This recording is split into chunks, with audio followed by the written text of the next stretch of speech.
Hi lovely people, it's me Jess, and I am here with a quick update for you. As you all know, I have been just tracking what some of our large companies are doing in terms of remote work and just planning for the future. We've looked at a couple of companies open new offices, like with Oracle and Tesla moving from California to Austin, Texas, to even we had Amazon who announced plans to basically build this large headquarters out in Arlington, Virginia.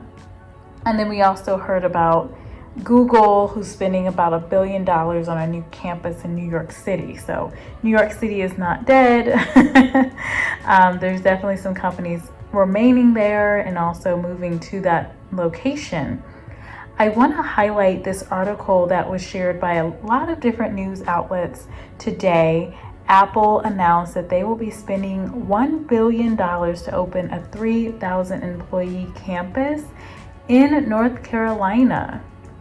And so I thought that was interesting. You know, we've been seeing some companies go ahead and, build plans for an office in another location.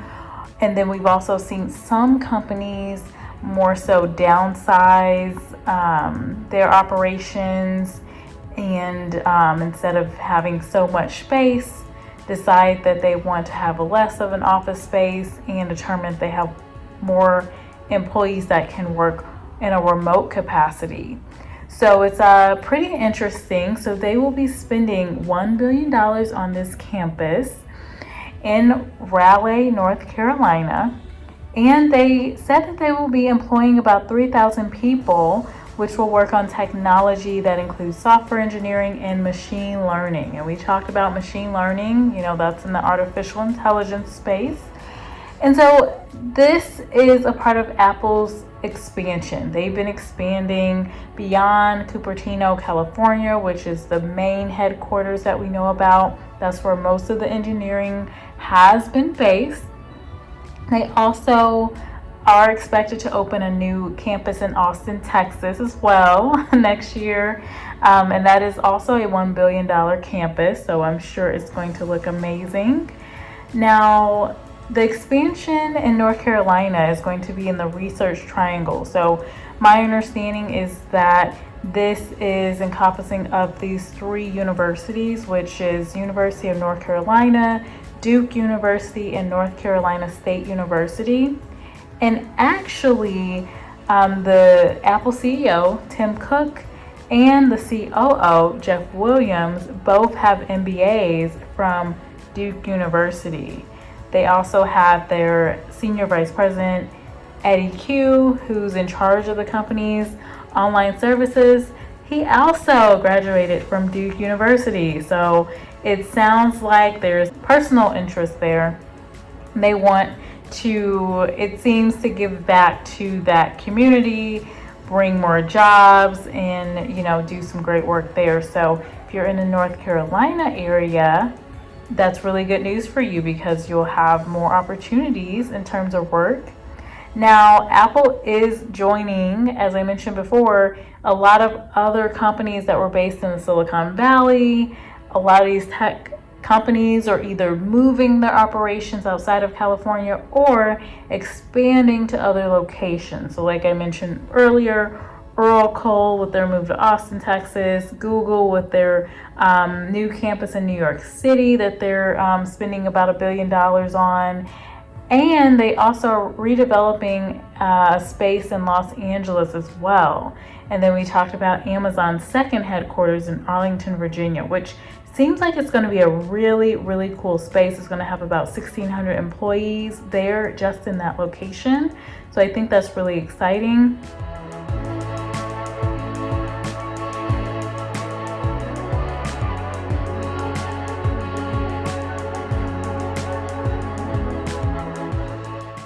Apple also employs about 1,000 people in Seattle, and they plan to double that number.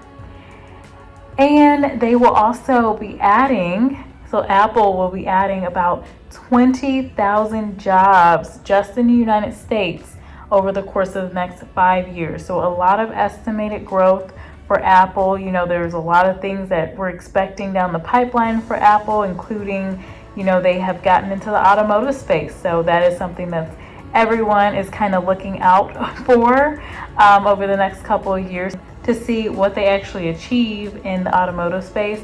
You know, Apple has always been a very innovative company. So I can only imagine the growth that's going to happen over the next 5 years. Now, in total, they have, Apple has about 147,000 full-time employees, and it does include those folks that are in the retail stores. So very interesting time. Just wanted to highlight that.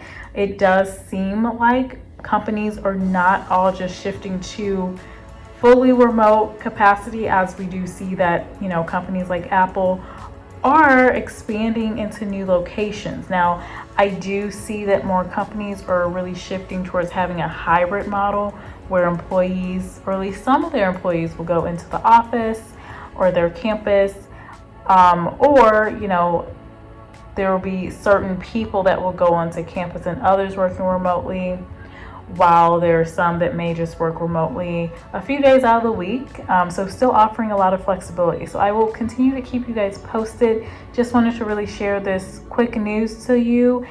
And we will continue to talk about automation, artificial intelligence, and what's kind of trending in terms of what companies are going to be doing in the remote employee worker space.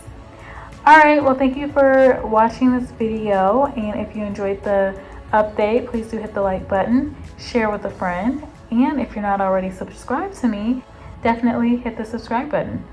I will talk to you lovely people later. Bye.